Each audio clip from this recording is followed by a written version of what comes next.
This is The Healthy Healer, where true voice is your medicine. This is where we help doctors and other healers navigate through the challenging times by learning from the best minds in the healing industry.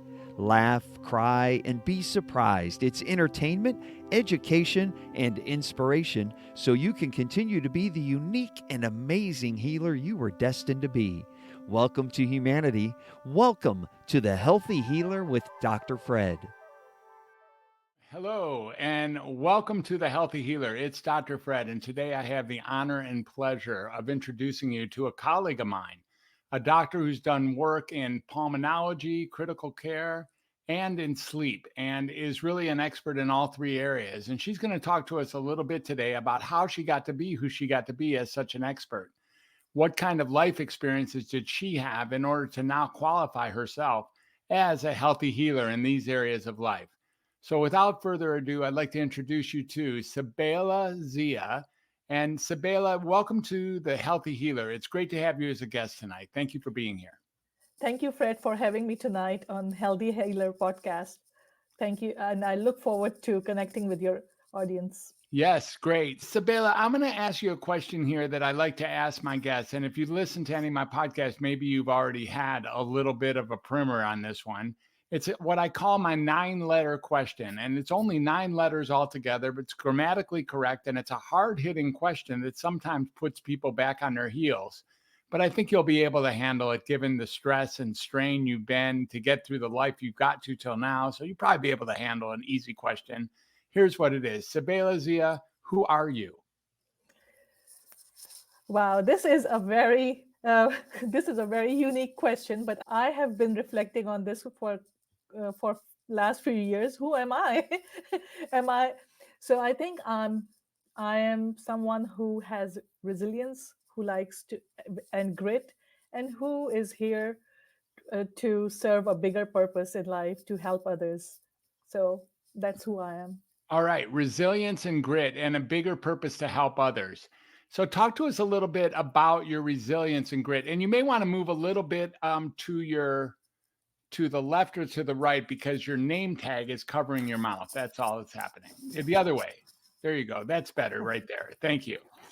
Let me move it. Tell us. No, now your name tag is again covering. There you go. All right. There you go. Beautiful. Now tell us a little bit about resilience and grit. Yeah, my life is filled with it. Currently, after I graduated from my critical care fellowship, I ended up in rural Pennsylvania doing because for my visa requirements, and I loved it at that time. For the first time in my life, I started earning really good money. Yeah. And everything seemed to be on the right track. Yeah. Having said that, there was this one lingering voice in the back of my head that I had to do sleep fellowship in order to be able to have a bigger impact on a scale. And for that, that would have required me to quit my well-paid job and live another for one more year away from my family on peanut butter. And I kept going back and forth on this decision for 2 years. And after in-depth discussion with my dad, he told me it's time for you to take that plunge and take the financial hit, take the psychological hit, or whatever hits you have to take if you are really passionate about it. So I moved from rural Pennsylvania to Atlanta, lived on peanut butter for another year, and away from my family. So that is example number one. And example number two was by the end of 2020, we moved away. We always wanted to start our own startup. So I moved away from Midwest, where I was the medical director of sleep centers for the entire healthcare system. I was also pulmonary critical care physician. And I moved away from that job to start from scratch again in Silicon Valley and have my own startup. And as like any entrepreneur, especially in pandemic in early 2021, when we started, it has its highs and it has many lows. Yeah. But we are here. Yeah. So you're living out here in the Silicon Valley now. Yes. And you're making a difference in which particular specialty do you spend most of your time at this point? Currently, I'm spending most of my time in sleep medicine. helping people with sleep apnea, insomnia, and other sleep disorders because there are 70 million Americans who have sleep disorders. Imagine have you ever had a bad night's sleep, Fred? Oh, yeah, for sure. How did you feel the next day? How did it impact your Yeah, daytime? and really tired and foggy and not able to really make the kind of difference that I hope to make in my daily activities as a physician or as a husband or as a dad or as a cat owner or anything. Yeah. So imagine having sleep problems on a regular basis for a long time and the impact it has. Over 70 million Americans do suffer from sleep disorders, and there is only one sleep physician to take care of more than 56,000 Americans because of the shortage of sleep physicians. And the economic impact was up to 95 to 96 billion dollars due to untreated in 1 year due to untreated sleep disorders in adults. And it Mm. has cost, sleep deprivation has cost us $411 billion in 1 year. And how does that get measured at $411 billion? What does that include? It includes the days missed, the annual car crashes due to there are 100,000 car crashes due to drowsy drivers. It also includes the other diseases that are the comorbidities that happen due to untreated sleep disorders. So and the healthcare utilization costs. So it's a combination of all those things. Hmm. Interesting. Yeah. So it's been a very expensive cost, and there's a shortage of sleep physicians. So the people who need help, and I'm sure most physicians can't carry a load of 56,000 people. So there's an opportunity for you to stay very busy, but there's also, it seems, in the supply and demand world, it might be difficult for somebody who needs help with sleep to find a physician. Is that true? Or are the physicians full? Or what's happening right now? If I knew someone who had a sleep disorder, are they going to have difficulty finding a physician who's a major expert in that area? Great question. So you're absolutely right. Due to this acute shortage of sleep physicians, the time to get into to see a sleep physician in some areas of Northern California has been 1 year. And the time at bigger health academic centers, the top of the class one, I was told on last week, I was at a conference last weekend, and they said that they are so busy that it could take up to 6 months for a patient to get their sleep study. So that is and in 6 months, it can cause hospital readmissions. So many things could happen.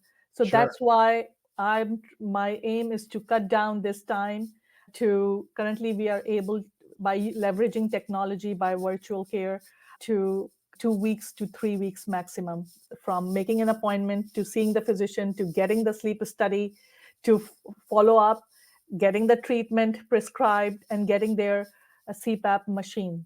I understand. So tell me a little bit about the technological advances, the virtual patient meetings that are allowing you to decrease the time. Why is it that they can allow you to decrease the time? Yes, by by the use Can of people virtual do care. sleep studies at their own home now? Yes, by the use of virtual care, patients can be anywhere in California. Okay, currently we are live in California, and then after the appointment, if they qualify for a home sleep apnea testing, the prior authorization, if it is required, and the kit, we try our best to do all these things within 1 business day after the appointment. And then as soon as the patient has a chance to do the study within a couple of 1 to 2 business days max, we follow them up and give them the treatment that they prescribe the treatment that they need. And then that keeps the momentum, that keeps patient interested, that keeps they feel that they are getting cared for in a timely manner, and they don't forget about their sleep problem. And then we bring them back again for longitudinal care. And if they need to see a sleep dentist, or if they need to get an in-lab sleep studies, we also facilitate that. And we also coordinate care with their primary care physicians. I've coordinated care with their cardiologists so that everybody is on the same page about patient care. Yeah, that's great. So people are getting their sleep study and they're getting their treatment months, sometimes up to 5 months or even 11 or 12 months ahead of when they might have in the past when they had to wait in line for a overbooked sleep study physician. Is that correct? Correct. And that's why we made into the finals of a global telehealth competition in July this year. And although we lost to Netherlands, but it's still being a smaller bootstrapped startup, that was a bigger deal about it. And just this week, we made it to the finals of another big conference called Health 2023. So And what is the competition? Tell me about what is it, the finals? What does that mean? So it means that this several hundred companies applied to pitch their ideas, to talk about what they're doing, their why, and what value are they bringing to their customers or patients. And then the judges look at those pitches, and then they decide which one would have a bigger impact, which company is actually making a difference or will be making a difference. And that's what it involves. So that's great. So you've ended up in finals a couple times this year already in those competitions. Yes. That's fantastic. And how long have you been doing this, doctor? So this company has been around since 2021, and we have been seeing patients since end of 2021 after getting all the paperwork and credentialing the line. That's But interesting. Yeah, that's great. So it's been only a few years that you've been yes, here. And yes. I need to ask you, what in the world happened to you beforehand? I got that you had this conversation in Pennsylvania with your father and you were unsure and didn't know if you wanted to eat peanut butter again before you decided to do the fellowship. What happened to you even before you went into medical school, do you think, that got you to choose this specialty that you chose? Thank you so much for asking this question. Yeah, so my journey is called I call it Highway of Passion. Even since I was a kid, I really wanted to be a physician. And we Do you have had a physician in your family? Is your father a physician? my cousin, I do have several aunts and uncles, and my cousin at that time, I was in third grade, and at that time I saw her leaving for FM Gems the evening before her departure. There was a big gathering in her house, and our family was also invited. But everybody was so happy, and they had teary eyes, and all I could think of and she was getting gifts and everything. And all I could think of was that one day this would be me, and they would all be giving they would all be celebrating my success, and one day they will all be giving me the gifts. And that day, so I asked my cousin that, can I have the brochure that you have? So she said, at that time that exam used to be called FM Jams. So Yeah. she laughed. She said, you're in third grade, why do you need my brochure? So I said, so I have the info when I take that exam. And by the time I got to the med school, and I passed it, the exam had already been replaced by another exam called USMLE. Yeah. And I used to, during med school and pre-med as well, I used to shadow a family physician as well. So it took a village and to make me a physician. And once I went into med school, I realized I got a chance to be at Harvard as an international medical student to do my electives, and I was just in awe of the innovation that was happening and in awe of the U.S. healthcare system coming from Pakistan. I said that this is the place I have to be. So I went back, graduated, took my USMLE, came here, and landed in Bronx. And then there I saw that, wow, America has such a big disparity in healthcare. And then I made it to, and there I saw my attendings making the best of the resources in Bronx to help the patients, the trauma patients, and the HIV patients, the patients with non-compliant patients with multiple comorbidities, saving their lives in the pulmonary critical care ICU, staying without pay. And that's where I said, I have to be this kind of a physician to make a difference. So Excellent. That's great. So tell me a little bit more about the grit and the resilience that you had in your life even before you went into medical school. yeah, I have when I was in school and in my pre-med, I have never missed a single class in my life until that point. Even though we had death in the family, my grandma's coffin was lying there. My mom still made us go to school that day because we had an important exam and she didn't want us to miss it. And we came back And then we said, I know how I took that exam that day. And I came back, I said my bye to my grandma. And so there have been times when I had to make the decision of missing all the family functions like we all do. And then even in med school, when I was coming here, I came here and there were times then when we used to work 24 hours we used to Right. work 30 hours, but we could clock 24 hours because we didn't want to get into trouble. And there were times when I would look at my non-physician friends and they were already making a killing. And here I was in Bronx, say, seeing patients with trauma in the ICU, seeing patients who were dying because of non-compliance. But although we were saving quite a few lives, but then we had no time to grieve. The next hour or next pager, we had to report somewhere else. That did make an impact on me, that there's only so much you could do, and you have to just keep moving. You cannot just soak in grief. Yes, understood. And so great. So tell me a little bit about your family and your family experience. Yeah, my parents are in Pakistan, and my dad, coming from a Muslim country, when my dad was sending me to, it was post 9/11, America had changed. When my dad was sending me to do the residency in New York, and I was a single Muslim girl, people were very concerned that what would happen. And my dad said, people said that she's not married. What would people say? My dad told our well wishers that people would, a few years later, those people would be the ones sending their own daughters abroad for their studies. And he was absolutely right. And then everybody did. And I have experienced nothing but kindness. And I'm very grateful that that's the kind of America I know. And Mhm. then I have one sister and one brother. So my sister is also a physician here, and she's also an entrepreneur, and she works as a hospitalist and sometimes works as a physician advisor, and sometimes as a speaker at national conferences. My and then I have my dad just wrote his book in Pakistan, and I'm married to a very fine physician who is working here in California Okay. as an obesity medicine physician. Yeah. Obesity medicine and sleep medicine go together pretty well. Do you sometimes share patients? He works for a healthcare system, so we don't refer patients to each other.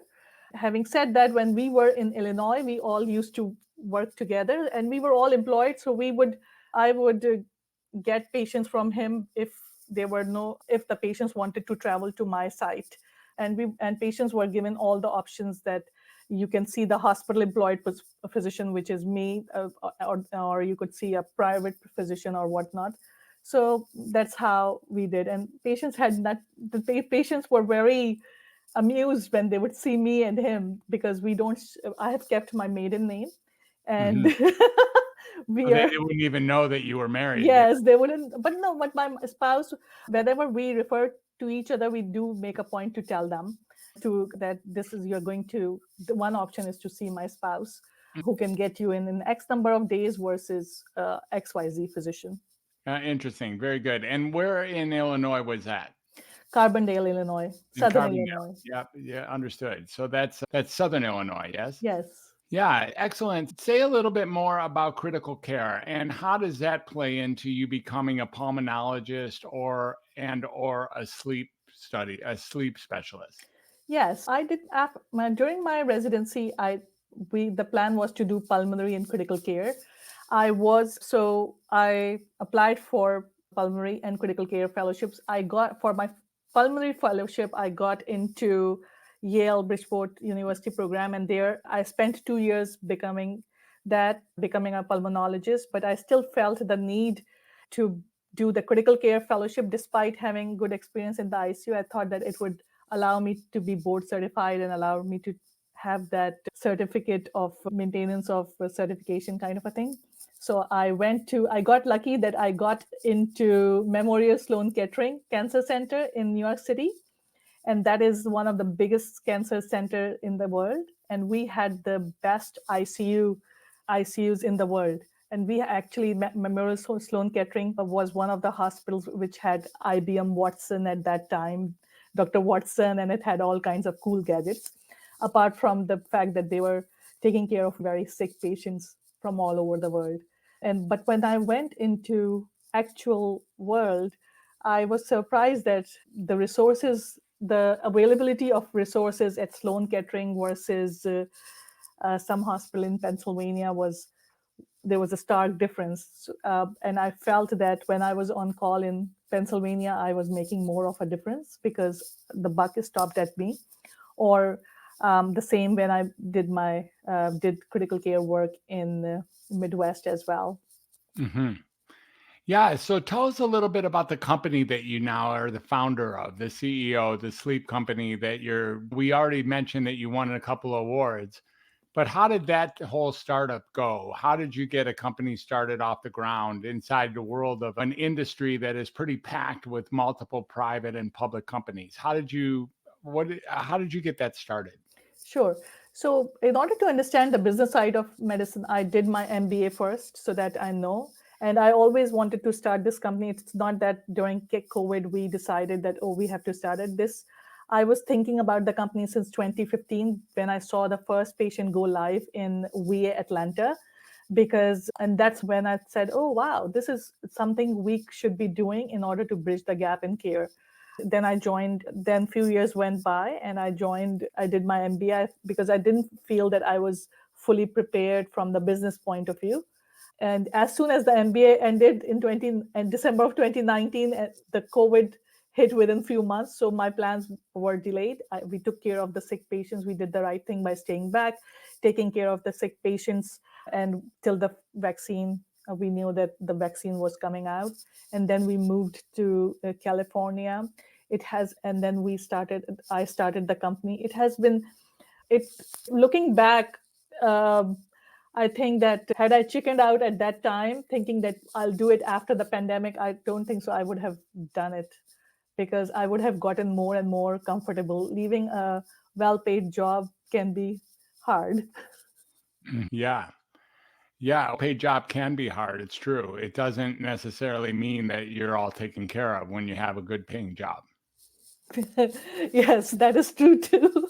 Yeah. But I was very lucky. I had good experience there. Patients really loved me, and I had good rapport with my healthcare system.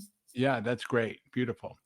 And okay, tell us a little bit more. What was life like in Pakistan? And this is where you grew up, am I right? But Yes, did you go to medical school in Pakistan as well? I went to medical school in Pakistan, and then I did my seven extra. And then I took my USMLEs and moved here and did 7 extra years of training in the US to be a pulmonary critical care sleep physician. So in Pakistan, I had the opportunity to take care of very. I had the opportunity to take care of people who did not have that much resources. I was trained at one of the largest academic centers in Pakistan with the 1,700 beds. But there were times when patients would not have blood, would need a blood, and I used to go and donate my blood to get a bottle of blood to give it to them because this is how it's. And when I came to America, I said, wow, if I'm ordering blood, I don't need to have somebody to give blood to get a unit of blood. So that was where I was really very fascinated that, wow, we can actually order blood without having to worry about how to arrange for blood. Mm. So that was moving. So we The whole blood bank concept was moving for you. Yeah, so I used to work in blood bank, but the way Pakistan's blood bank worked at that time, it is run by students that you give 1 unit of blood and then you will get 1 unit of blood. So you have to have a donor. If your family member needs blood, you have to have a donor to give Mm. blood. Wow. That was at that time. So I used to volunteer there. So I knew the struggles. And when I was covering for my own patients, I know how to that this. So that was that. Other thing is that I've seen lots of Americans are big in philanthropy. So is Pakistani people. So they make up for the difference in lack of infrastructure. People just come together and put or pool all the resources in and then pay for it. At that time, there was no insurance system in Pakistan. Everything was cash pay. And the hospital that I was working in, everything was free, including the kidney transplant. Having said that, still, although it was free, some things were not available. So if you would have to buy those things. Hmm. Yeah. Very interesting. Now, when you were a child and you saw all that party when she was leaving, and you saw the gifts, and you saw your Yeah. family with tears and everyone so happy, and you knew that would be you, was there another part of you that was besides, that you were going to get the celebration? What part of you knew that you wanted to be a healer of some sort? Yeah, because apart from the celebration part, it was also the fact that I used to, since I was in school, early grades, we lived across our family doctor. So we used to have a family clinic across us. And then I would just go to her clinic and I would just shadow her. However, she was talking to her patients, the compassion that she was showing, patients would be opening up for uh, even non-medical issues. Patients would come and just talk to her about it. Then she would be helping them. So that I said, anytime there's a problem, patients come to her. And she is so resourceful. What if I am that resource? I become that kind of a person. I become Zenabanti. How can I become Zenabanti? That was another thing. And we because every day I used to see that so many people were waiting for her, and she used to waive the fee for them to whoever could not Wow. afford it. And Hmm. she still does. She's still practicing. So That's interesting. Yeah. Wow. Wow. That's a beautiful story. Thanks for sharing yeah. that one. Yeah. Now, what is the one thing you would tell people right now? And it sounds like your primary client, your ideal client, if you will, is somebody who's having trouble sleeping. And that's where your main focus is now. Is that right? Correct. Sleep problems they can be masked by other issues too. People with difficulty in recall, memory, erectile dysfunction, people with any kind of heart issues, people with mood disorders, irritability. All those things could be due to undertreated or untreated sleep apnea. Hmm. Or Okay. yeah.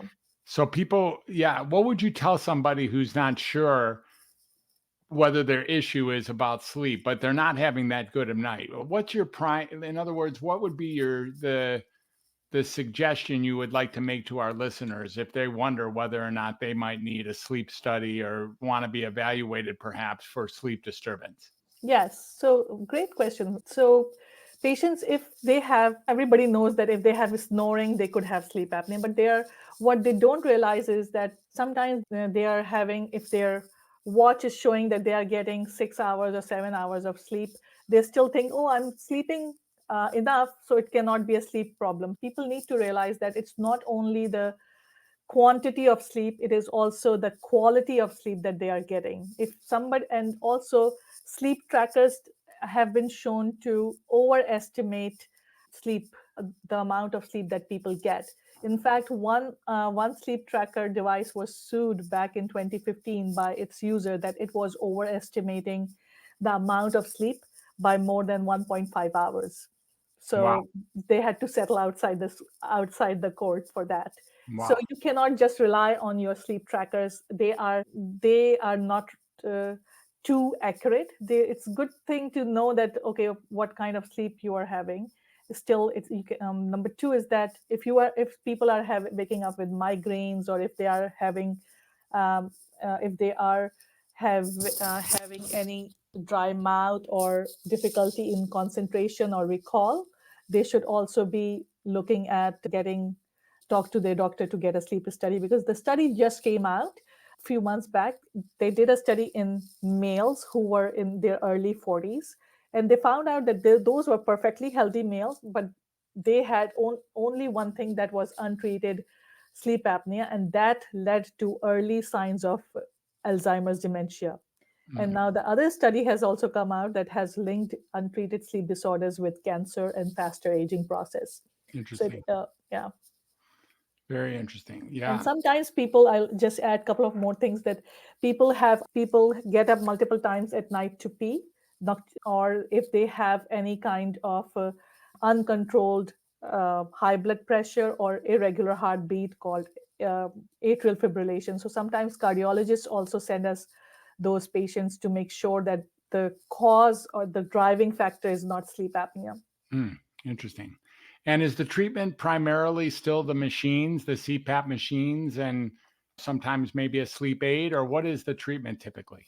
Yeah, so now everything has, we are living in the world of innovation. So the treatment of sleep apnea is no longer only the machine. Now it depends upon the kind of sleep apnea and the severity of sleep apnea. So there are several other treatments. One for the mild obstructive sleep apnea is a device that is a daytime treatment that patients can just put in their mouth, and it what it does is that it stimulates the tongue muscles and increases their elastance.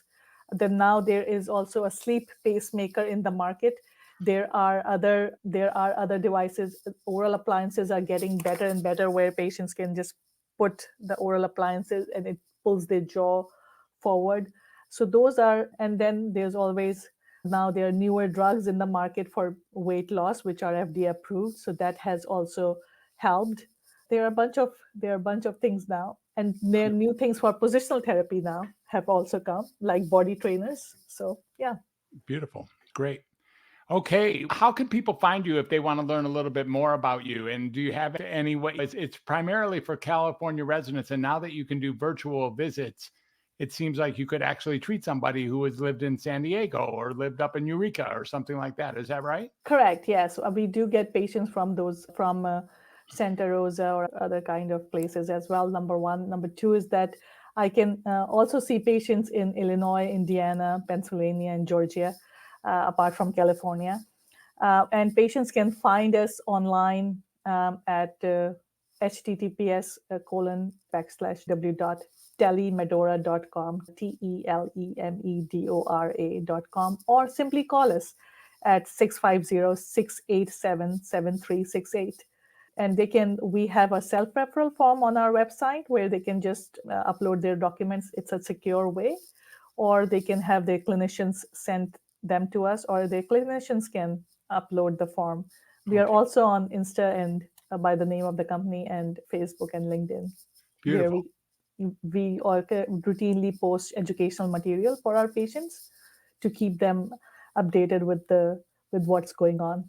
That's fantastic. Thank you so much for being so competent and for winning those competitions and for having the grit and the resilience that you have and for being the physician you are and for being the the Pakistan woman who made her way courageously to the US and is finding this country working very well for you. Yes, Thank yes. you for being all that. It's been a pleasure having you as a guest. Is there any final words you'd like to say? I would just let them, my final words are that you will miss 100% of the naps that you don't take. Make sure that you invest in your sleep if you want to wake up to wellness the next day. You will miss 100% of the naps you don't take. I love that. That's Yeah. beautiful. Thank you so Yeah. much. Thanks for being on the show, Shabela, and it's really been a pleasure. And to my Thank listeners, if you enjoyed the show, please feel free to comment or to share or even to subscribe because that's how people like you are going to get access to this kind of show. And it's been a pleasure having you with us today. I hope you enjoyed Dr. Zia as much as I did. And we, of course, will catch you on the flip side. I love you and we'll see you again. Bye for now. Thank you. Bye bye.